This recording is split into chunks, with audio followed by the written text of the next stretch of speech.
Questão 9 do capítulo 3. Duas superfícies planas infinitas têm densidade de carga superficial constante, sigma, igual e oposta. Elas são paralelas aos planos XY e localizadas conforme mostrado na figura 3.6. Encontre o campo elétrico para todos os valores de Z. Aqui já tem um desenho da figura. Aqui está o sigma e o menos sigma. A superfície plana inferior e a superfície plana superior. Essa questão, a 9, é muito parecida com a questão 8. A diferença é que lá as duas densidades são iguais. E aqui uma das densidades é diferente. Então essa é a única diferença entre as duas questões. Então eu já tenho tudo copiado que eu acabei de resolver a questão 8. E como o que vai mudar vai ser só um sinal, eu vou repetir tudo que eu já fiz aqui, trocando o sinal na hora que for necessário. Então, se ficar alguma dúvida em algum desenvolvimento aqui, ou a questão 8 pode ser olhada lá, que quem souber responder a 8 também vai saber fazer a 9. E lá eu expliquei bem melhor. Mas qualquer dúvida pode ser tirada pelo PDF também, que tanto a 8 quanto a 9 está feito em detalhes lá. Então, aqui tem as duas superfícies, tem essas localizações, e aqui o eixo Z. Eu renomeei uma superfície com o índice 2 e a outra com o índice 1. A de cima com o índice 1, a de baixo com o índice 2. E dessa forma,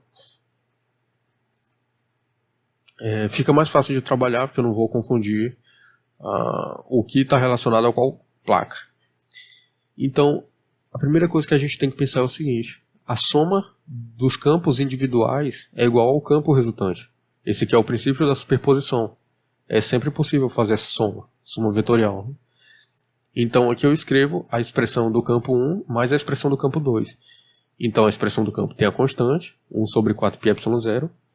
A integral de dq', aqui tem 1 e 1 de índice, para dizer que eu estou tratando do campo 1, ou seja, é o campo da placa superior. E esse linha, como a gente sempre vem usando, é uma linha que vai em todas as quantidades que estão relacionadas com a carga de fonte. Então a gente tem duas coordenadas envolvidas, que é a das cargas e a do ponto de campo. Então, para que elas não se misturem, a gente coloca a linha nos pontos que tem carga, né? Da mesma forma aqui, fiz para o campo 2, colocando o índice 2. Então, a partir disso, eu tenho que encontrar melhor o que significa esse versor, esse módulo, o que é essa carga, para eu colocar aqui. Então, encontrar limites de integração, exatamente sobre o que eu vou integrar. Então, tudo isso eu tenho que fazer aqui do lado, né? O campo tem esse seguinte formato. Essa distância aqui ao quadrado é o módulo do vetor que liga a carga ao campo. Então é o vetor R grande que eu estou usando. Então, por exemplo, aqui no R1 está aqui, tá ligando um elemento que eu peguei, um elemento de carga, até o ponto de campo.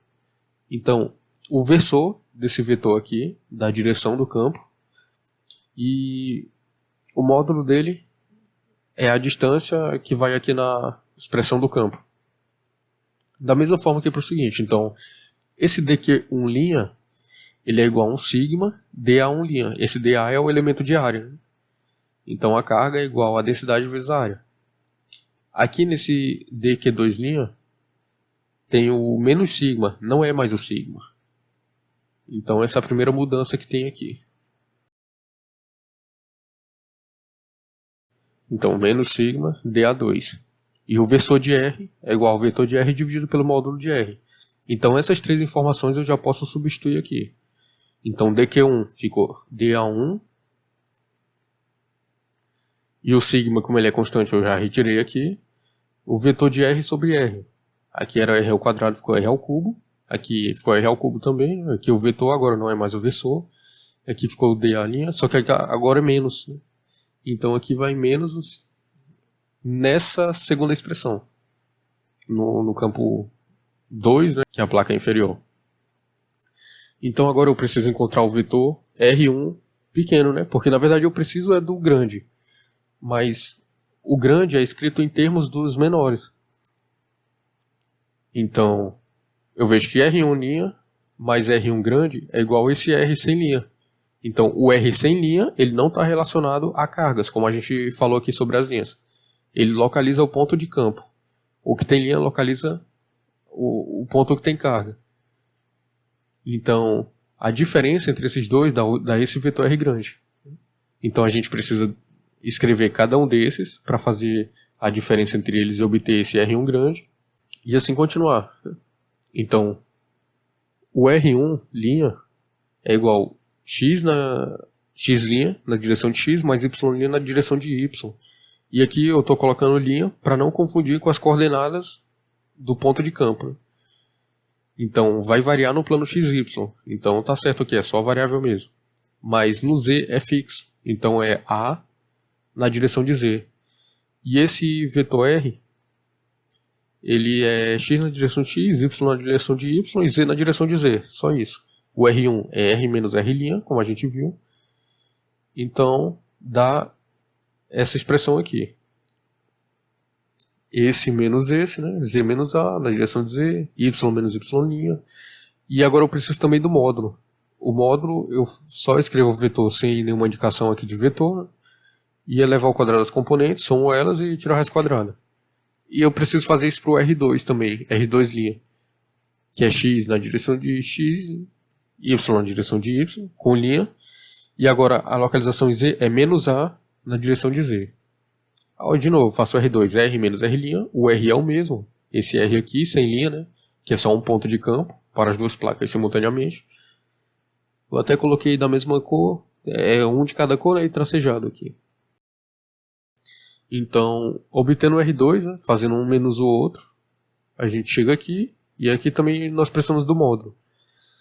O elemento de área vai ser a única coisa que vai faltar, porque a gente já tem o vetor e o módulo. O vetor e o módulo. Então a gente precisa do elemento de área e dos limites de integração. Como é uma integral de superfície, então vai ter duas integrais, né? E o elemento de área, dA1, aqui na placa 1 em cima, é dx', dy'. O dA2 também, dx', dy'. O limite de integração, como são placas infinitas, né? De menos infinito, passando por x' até mais infinito, e da mesma forma para y'. Eu não preciso distinguir um elemento de área do outro, nem essa linha aqui que eu estou usando para a coordenada do R', e para esse outro R', eu não preciso distinguir isso colocando um índice, porque eu vou primeiro resolver as integrais, e depois que eu vou somar. Então eu não pretendo somar agora, eu não preciso distinguir isso. Então primeiro resolvendo as integrais, eu evito de carregar a notação, colocando o índice 1 várias vezes aqui, índice 2 várias vezes. Então agora eu posso pegar essa expressão e escrever aqui, né? Substituindo o que eu encontrei. O vetor R, o módulo de R, e o elemento de área e o limite de integração. Vetor R, módulo de R, elemento de área e os limites de integração. Então dei um espaço aqui para escrever melhor aqui embaixo. Então repetir essa parte, sigma seu 4πε0. Agora, o elemento de área aqui, o dA1, ele é em x' e y'. Então, de menos infinito a mais infinito, né? X' e y'. E agora o vetor R1 grande é esse aqui, ó. X menos x', y menos y', z menos a. E o módulo é só repetir aqui, isso ao quadrado, e ele é elevado a 1 meio. Só que isso daqui já estava elevado ao cubo. Então, esse parênteses fica elevado a 3 meios. Esse sigma agora, como ele é negativo, ele vai causar alterações aqui. Então agora aqui não é mais, é menos. Então menos sigma sobre 4πε0. Então estou repetindo essa parte. Então repetiu as integrações que é o mesmo intervalo. Também eu vou integrar em dx', dy'. E o que muda agora no vetor R é que no R2 eu tenho z mais a na componente z. E no R1 eu tenho z menos a. Então tá aqui, ó, z mais a e z mais a, que vai no módulo também, elevado a 3 meios, e que z menos a e z menos a. Então o que eu fiz depois disso? Chamei essa integral de 1, e eu chamei essa integral de 2. Então eu vou aqui para o lado responder ela, cada integral separadamente, depois eu volto com o resultado da integral para essa equação e continuo aqui. Então primeiro eu vou resolver a integral 1. Lembrando que tudo isso está feito passo a passo no PDF, né? E também é possível acompanhar pela aula anterior, do exercício anterior. Né? Agora a integral 1. Eu decidi escrever ela como a soma de 3 integrais. Porque lá é x menos x' na direção de x, mais y menos y' na direção de y, mais z menos a na direção de z. Então eu escrevi dessa forma, né, somando, porque escrevendo assim em parcelas, eu diminuo a quantidade de termos em cada integral, fica mais fácil de resolver. E eu também coloquei o versor aqui fora, e agora eu fiz o seguinte. Peguei apenas a integral e chamei ela de 1a. Peguei apenas essa integral aqui, ó, sem pegar o versor, e chamei de 1b. E da mesma forma eu fiz aqui. Peguei apenas a integral, sem o versor, e chamei de 1c. E agora eu vou responder separadamente 1a, 1b e 1c. Depois eu volto aqui e coloco o resultado. Então, para 1a, eu vou integrar primeiro essa parte aqui em x, né? Então a referência em y vai ficar esperando. E como o resultado é esse, eu tenho que aplicar os limites de integração.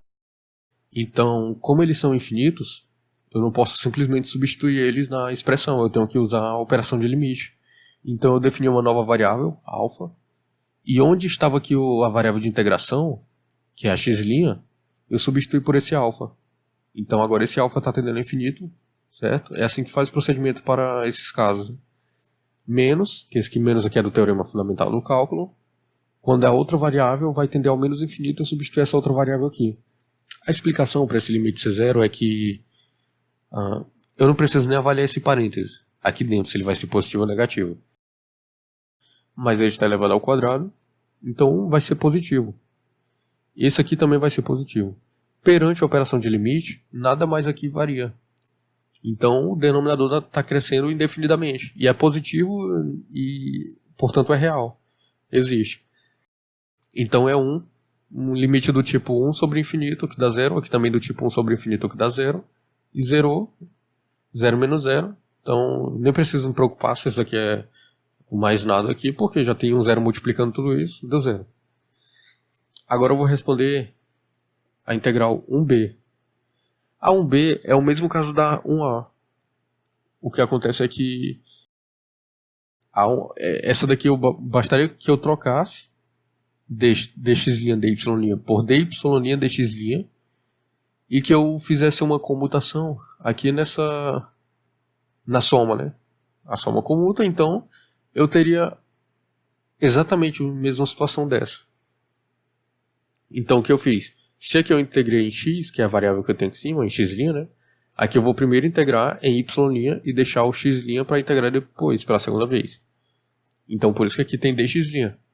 Esse aqui é o resultado da integração em y'. É claro, eu preciso aplicar os limites, limite superior e limite inferior, usando a operação de limite, né?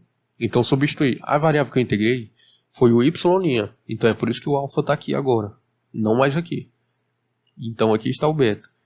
E da mesma forma, né, o limite dá 0 porque isso aqui vai crescer indefinidamente. Esse aqui também, não tem nada para compensar. 0 menos 0, então 1b é 0. Agora a gente vai para 1c, que é z menos a, né, ao quadrado, tá? Então, essa daqui eu vou integrar primeiro em x. Então, como eu integrei em x, o dy fica aqui esperando, né? Então está aqui a indicação de integral ainda. Essa integração em x resulta nessa expressão aqui para a resposta. Mas eu não preciso avaliar toda ela, porque aqui tem termos que eu posso tirar dessa expressão que não contém a variável que está sendo avaliada, que é o x'. Então esse z menos a fica aqui, e esse z menos a ao quadrado mais y menos y' ao quadrado também fica aqui fora. Aí aqui sim, nessa expressão que sobrou, eu aplico o limite. Então eu vou fazer o limite de inserir uma nova variável quando ela tende ao infinito, e esse limite vai ser no x'. Então tem x' no denominador agora e no numerador também.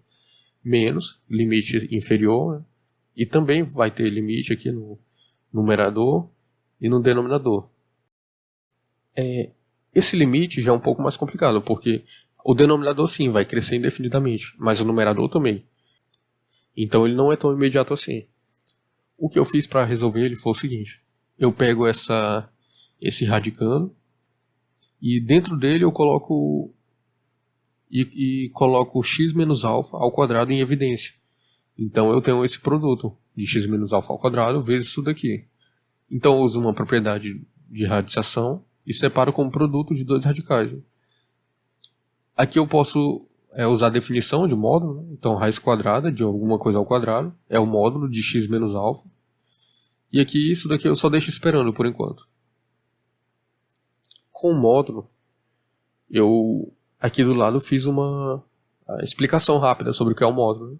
Então, módulo de x, uma expressão matemática qualquer aqui dentro, é a própria expressão, se o x for maior do que zero, ou é menos a expressão, se o x for menor do que zero. Isso aqui é uma relação de igualdade, né? Então, eu posso substituir o módulo por uma dessas duas sentenças, desde que eu esteja obedecendo isso daqui. Então, para mostrar como isso daqui funciona, né, eu peguei o módulo de menos 5. O módulo de menos 5, o menos 5, que é a expressão que está aqui dentro, é menor do que zero. Então, eu igualo o módulo, a própria expressão que está aqui dentro, com sinal de menos na frente. Então, eu igualei o módulo, a própria expressão que está lá dentro, que é o menos 5, com sinal de menos na frente. Deu 5. Funcionou. E se eu quiser um módulo de 5, o 5 é maior do que zero, então eu só repito o que está lá dentro. Então, essa daqui é a definição de limite que a gente vai usar aqui. Então, x menos alfa. O alfa está ficando grande. Então, como aqui está escrito menos alfa, e só vai vir números positivos aqui para o alfa, então essa expressão é negativa, ela é menor do que zero. Esse alfa vai tender ao infinito, então independentemente do valor de x, isso daqui vai ser negativo.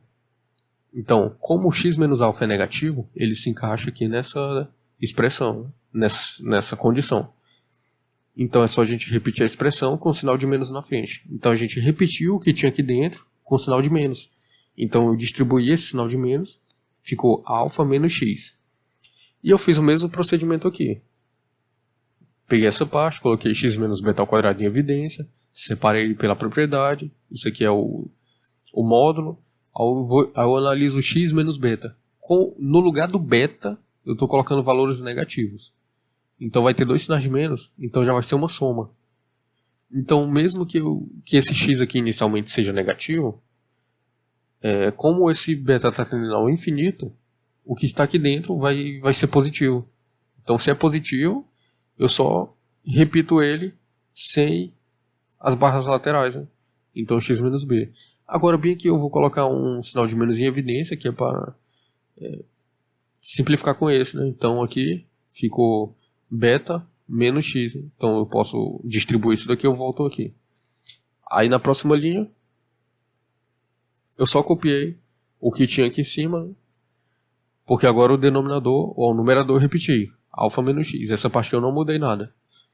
Agora o denominador, que era essa raiz grande aqui, eu substituí por alfa menos x, vezes essa outra raiz. Da mesma forma aqui, ó, beta menos x, e esse menos beta menos x, e essa outra raiz. Esse menos, eu já operei com esse menos aqui, por isso que aqui apareceu o mais, certo? Mas aqui não tem o sinal de menos aqui que já foi usado. Então, eu simplifico essa expressão com essa, e quando eu aplico o limite, quando o alfa cresce, agora o alfa está nesse denominador e está nesse denominador. Então, essa parcela zero, sobra 1 aqui em cima, sobre a raiz quadrada de 1. Isso tudo dá 1. Da mesma forma, quando o beta tende a menos infinito, eu não preciso me preocupar com o sinal, porque isso daqui está ao quadrado. Então essa parte cresce muito e essa fica fixa. Então isso aqui 0, isso aqui 0, isso aqui dá 1. Então aqui na simplificação já sobrou 1 aqui em cima, então ficou 1 sobre a raiz quadrada de 1, que dá 1. Então eu repito essa expressão, e eu estou sempre repetindo aqui o indicador de integral, dy'. Então 1 mais 1, aqui 2, z menos a ao quadrado, mais y menos y' ao quadrado. A solução dessa integral é a seguinte: 2 arco tangente de y menos y' sobre a menos z, avaliado de menos infinito a mais infinito. Então, agora que eu dou uma pausa nessa análise aqui, que eu vou trabalhar um pouco com a função tangente e arco tangente. Então, aqui eu desenhei o círculo trigonométrico. aqui onde eu vou cobrir de azul. Então, dado um ângulo x, esse menor aqui dentro, se a gente prolongar o segmento de reta que forma o ângulo, até chegar em uma reta que tangencia o círculo trigonométrico, essa altura aqui é igual à tangente do ângulo. Então, eu coloquei aqui, ó, tangente de x igual a h. E como funciona o arco tangente? Eu aplico no h para obter o x. Então, qual é a tangente? Então, qual é o ângulo cujo a tangente é h? É o x, essa daqui é a função inversa. Então, mesmo essa explicação, eu dediquei mais tempo nela na questão anterior. Então, aqui dentro eu estou trabalhando com limites infinitos. Então, aqui dentro o argumento vai ser mais infinito ou menos infinito. E eu preciso saber o que cada um resulta, né? Então, é só olhar aqui. Se eu pegar um arco, uma altura aqui muito grande, essa altura representa a tangente de x, tangente de um ângulo, né? Então, quando esse h aqui, ó, que está dentro do argumento do arco tangente, tender a infinito, eu vou estar procurando, na verdade, qual é o ângulo que faz com que essa altura cresça cada vez mais, que é o ângulo π sobre 2. Então, por isso que eu coloquei, ó, quando h tende a infinito, quando o argumento aqui da arco tangente tende a infinito, dá π sobre 2. E o contrário é o seguinte, quando esse h aqui ele é negativo, e ele vai ficando cada vez mais negativo, eu quero saber qual é o ângulo que forma isso. Então, se eu contar o ângulo daqui para cá, o ângulo fica negativo. Então, quando o h está tendendo a menos infinito, ou seja, quando o argumento da função arcotangente está tendendo a menos infinito, o ângulo que faz isso tende a menos π sobre 2. Então, se tiver ficado alguma dúvida nessa parte do arcotangente, é só revisar a questão anterior. Agora sim, eu já posso analisar o que acontece aqui. Esse aqui vai para mais infinito ou menos infinito. Acontece que um sinal pode mudar tudo aqui. Um sinal no denominador, por exemplo. E no denominador eu tenho o A e o Z. Eu não consigo dizer se eles são maiores que zero ou menores que... O A eu sei que é maior que zero. Mas o Z eu não sei. Então, fica difícil eu falar se essa parte é maior do que zero, se não vai contribuir com o sinal de menos, ou se ela é menor do que zero e que na verdade vai contribuir. O que eu preciso fazer nesse caso é abranger as duas situações. Então aqui eu coloco uma condição, ó. A menos Z vai ser maior do que zero. Ou seja, aqui não vai produzir um sinal de menos para alterar o numerador. Aí agora sim eu posso avaliar isso. E depois eu faço o contrário. Eu pego A menos Z e olho o caso quando isso é menor do que zero. Porque quando isso for menor do que zero, o denominador vai mudar o sinal aqui do numerador. E eu preciso mudar a análise também, né? Então eu vou ter as duas situações. Então, começando dessa primeira, de A menos Z ser maior do que zero. Quando o alfa tende a infinito, isso daqui cresce e vai ter um sinal de menos em si, aqui na frente. Não vai ter nada para compensar isso. Então, é o arco tangente de H, no caso aqui, ó, que o H está tendendo a menos infinito, por causa desse sinal de menos. Então, o resultado é menos π sobre 2. Então, eu repeti esse 2 aqui e esses parênteses estão aqui, ó. Então, menos π sobre 2, esse sinal de menos agora está aqui, e eu vou analisar esse argumento. Como aqui a gente está no caso em que o denominador não muda o sinal, esse beta está assumindo valores negativos, né? Menos infinito. Então, a contribuição desse sinal de menos com a contribuição desse sinal de menos vai deixar o numerador positivo. Então, isso daqui vai ser um H que está tendendo a mais infinito. O H que está tendendo a mais infinito resulta em π sobre 2. Então eu repito esse sinal de menos e coloco o π sobre 2 aqui. Eu fiz essa mesma análise aqui para baixo, né? Então agora eu pego no caso que isso daqui muda o sinal. Se ele muda o sinal, aqui em cima eu vou ficar com alfa menos y. Então o alfa vai tendendo a infinito, o y se mantém fixo. Então isso daqui vai tender a infinito. Então se tende a infinito, o resultado é π sobre 2. Né? Aqui eu repeti esse 2. Menos... E esse menos aqui é esse. E agora eu preciso analisar o argumento aqui desse arco tangente. Se isso daqui muda o sinal, que é o que a gente está considerando agora, então a gente vai ficar com beta menos y. Então o beta vai ficar positivo. Só que ele vai assumir valores negativos aqui. Então isso daqui vai tender a menos infinito. Se tende a menos infinito, é igual a menos π sobre 2. Então menos π sobre 2. Como tem esses dois sinais de menos aqui, né? Vai dar mais π sobre 2. Uma notação diferente que eu coloquei aqui é o seguinte: se A menos Z é maior do que zero, então eu peguei esse A e passei para o outro lado, ficou menos Z é maior do que menos A, multiplico por menos 1. Fazendo isso eu troco os sinais e troco o sinal da desigualdade aqui também. Então ficou Z maior do que A, e essa forma aqui de escrever também, ó. Ficou menos Z menor do que menos A. Multipliquei por menos 1, deu Z maior do que A. Isso daqui tem um motivo. É porque eu já fiz isso pensando em ajustar o resultado da placa 1 e da placa 2, das duas superfícies, para que elas pudessem ser analisadas ao mesmo tempo. Então, essa condição aqui é a mesma dessa, ser Z menor do que A. Então, só coloquei Z menor do que A, e aqui agora eu coloquei Z maior do que A. Então, aqui dá menos π vezes esse 2 com menos 2π, e aqui está π vezes esse 2 com 2π. Esse resultado aqui é o resultado do 1C. Então eu já posso voltar aqui, ó, e somar. O resultado do 1A é 0 na direção de x, o resultado do 1B é 0 na direção do y, e o resultado do 1C é esse aqui que a gente acabou de obter. Se alguma coisa foi muito rápido aqui, novamente, só olhar o vídeo anterior. Então, portanto, o 1 é igual a isso. Agora eu volto aqui e eu já tenho o que substituir aqui no lugar do 1. Eu tenho que fazer agora um procedimento análogo com o 2. A única diferença entre o 1 e o 2 é esse sinal aqui, ó. Aqui é Z menos A e aqui é Z mais A. Z menos A, Z mais A. Então eu peguei o 2 também, fui aqui para o lado, separei, né, a soma, deixando o versor aqui fora, fiz o mesmo procedimento que eu fiz aqui do lado. E aqui está a diferença, ó, Z mais A e Z mais A. Então, se é a mesma coisa, para 2A vai dar 0. Para 2B vai dar 0. Mesmo que esse sinal aqui seja diferente, esse sinal não participa do acontecimento que faz essa integral zerar. Então, tanto faz isso daqui. A gente encara isso aqui simplesmente, esse Z mais A ao quadrado é uma constante perante x e perante y. E aqui também, o Z menos A ao quadrado é uma constante perante x e perante y. Zera independentemente de qual constante é essa. Então, por isso que zerou aqui o A, zerou o B.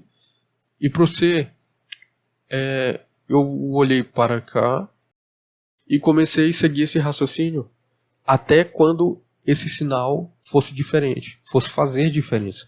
Então, aqui no que a gente fez mais detalhado, aqui era Z menos A, mas esse Z mais A só se manifestou mais na frente, ó. Então comecei com um C. Fiz tudo que eu expliquei anteriormente, ó, só que aqui nada depende desse Z mais A. O resultado aqui vai ser, no caso do 2C, Z mais A, e aqui também vai ser um Z mais A, mas isso daqui está de lado por enquanto. Prestando atenção nessa parte, isso daqui zero, isso daqui zero. Então, aqui também o sinal positivo não contribuiu. Então a gente começa daqui. A gente tem essa integral para resolver. Só que lá é Z mais A aqui e Z mais A aqui. Então vou para lá. Então a partir dessa integral, o resultado dela agora aparece esse sinal de menos aqui. É menos 2 arco tangente de y menos y'. É Z mais A. Analisar de menos infinito a mais infinito. A análise desse arco tangente agora nós já sabemos fazer. Foi explicado minutos atrás aqui e também no vídeo anterior. Então, nessa condição, deu isso. Nessa outra condição deu isso. E mudando aqui o jeito que se escreve, eu cheguei nessa notação.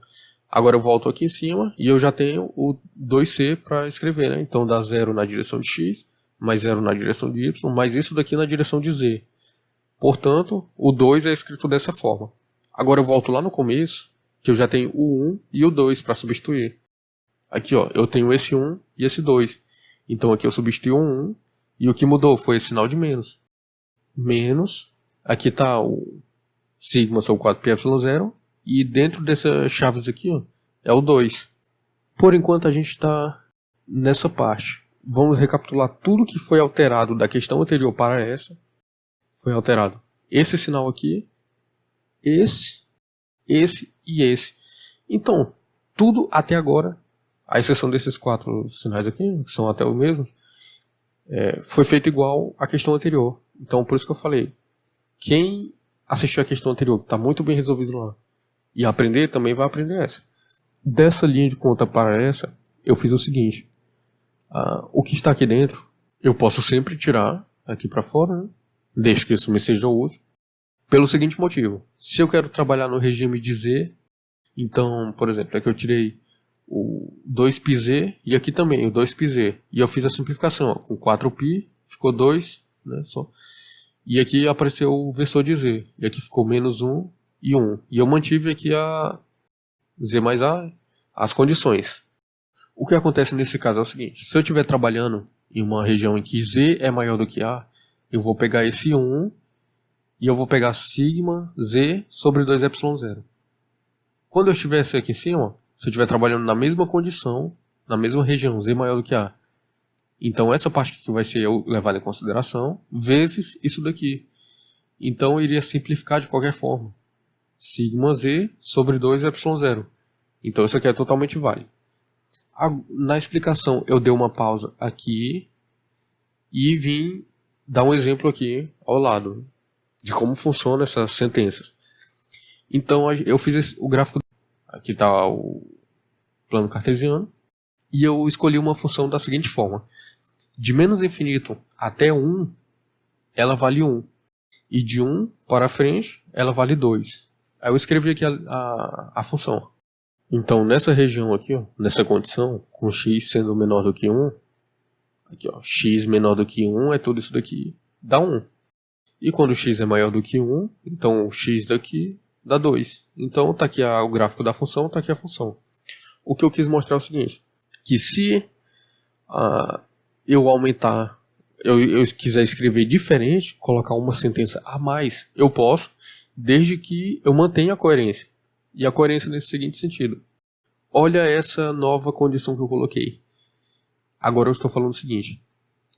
Se o x for entre menos infinito e 0, ou seja, se o x estiver nessa região que eu vou colocar aqui em verde, ele vale 1. Aí eu peguei essa outra sentença para fazer o seguinte. Se o x estiver entre 0 e 1, ou seja, aqui, ele também vale 1. Olha como está certo. Não está tendo sobreposição aqui de condições. E eu mantive aqui. Se o x for maior do que 1, ele vale 2. Então aqui vale 2. Olha como funcionou, como deu certo. Então eu posso fazer esse tipo de coisa desde que seja conveniente, né? Eu tenho que ganhar alguma coisa com isso. E eu tive um motivo aqui. O motivo é o seguinte.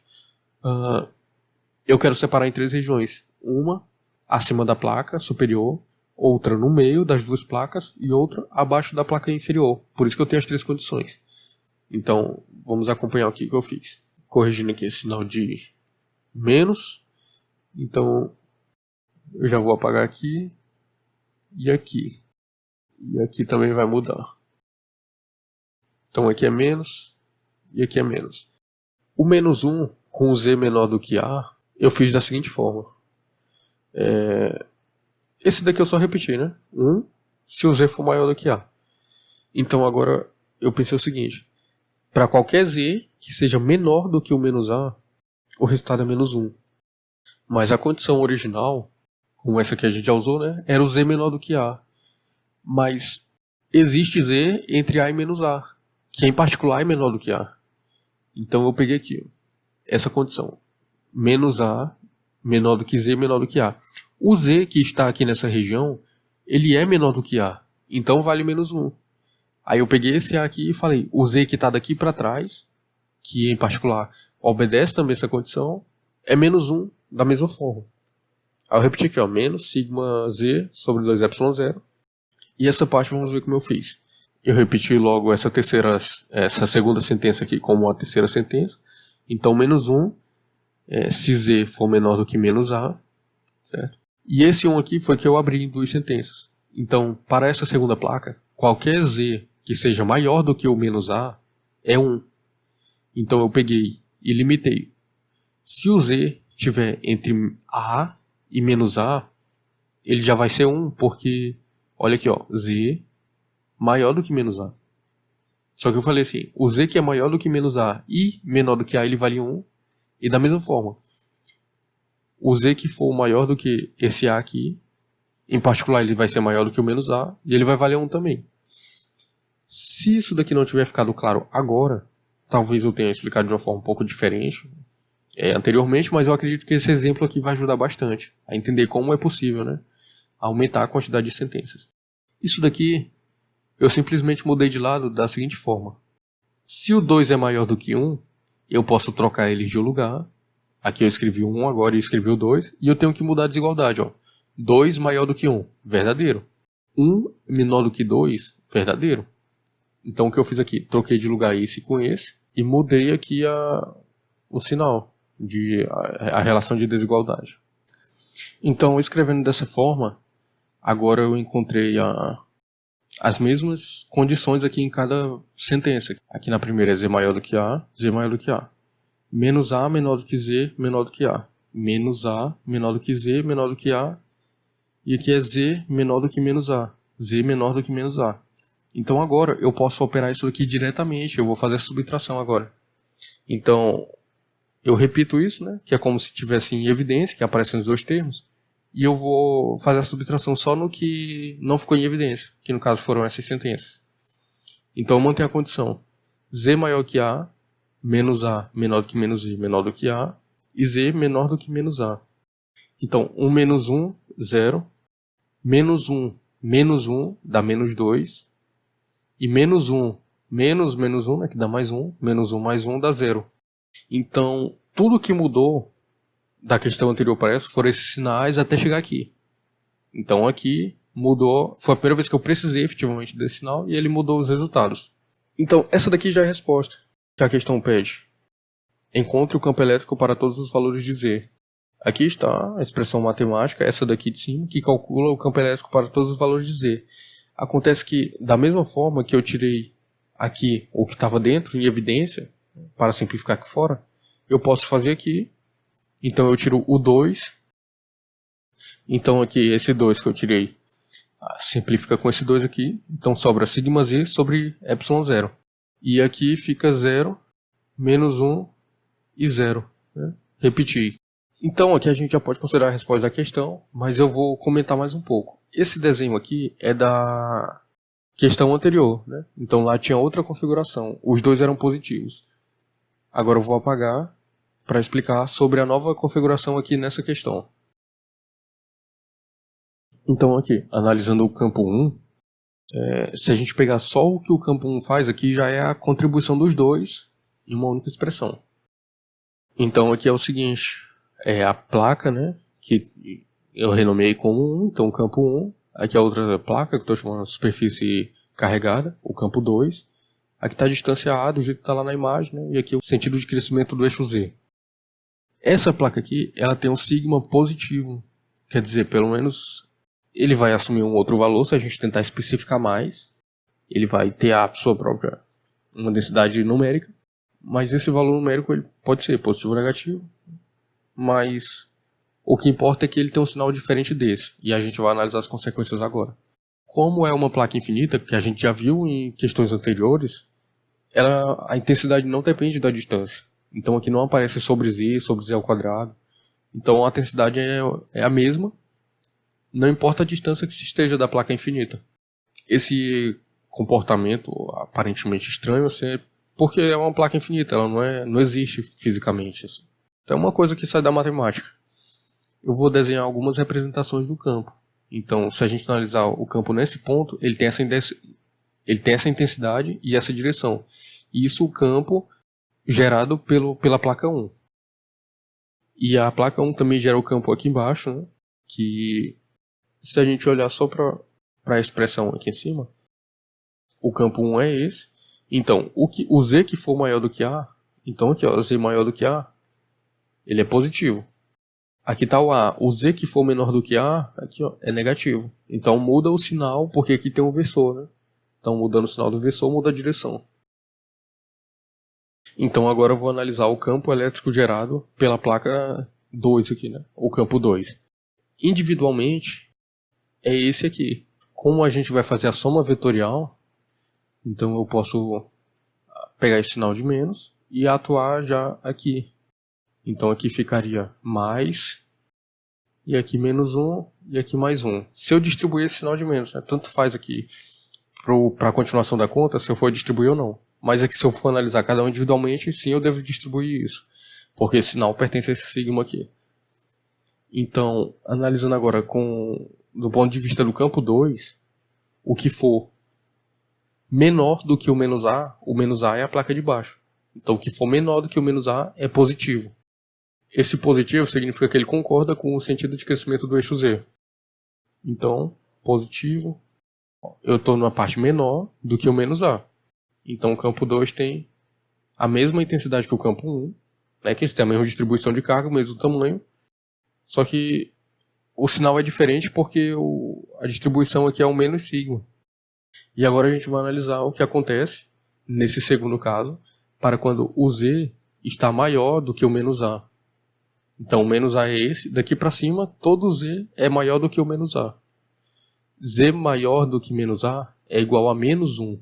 Então esse menos 1 quer dizer que vai ser o contrário do sentido de crescimento do eixo Z. Pronto, agora eu desenhei a contribuição individual dos dois campos.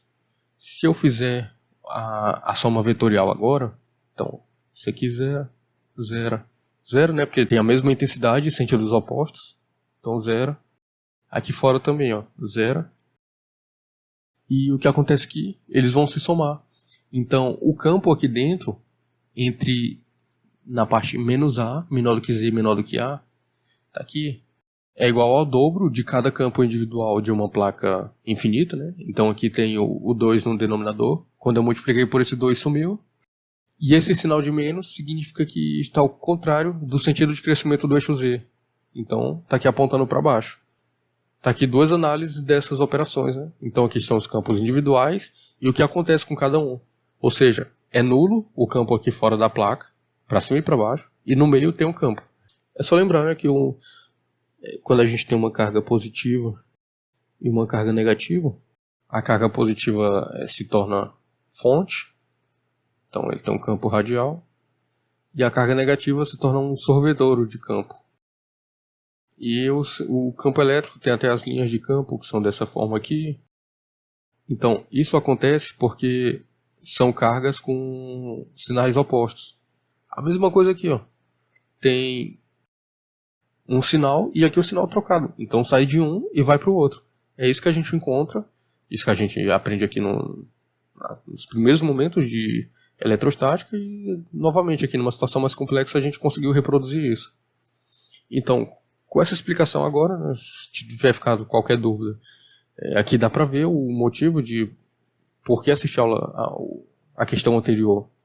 Provavelmente vai tirar todas as dúvidas que eventualmente ficar dessa aula. Então, assim, a questão está completamente resolvida.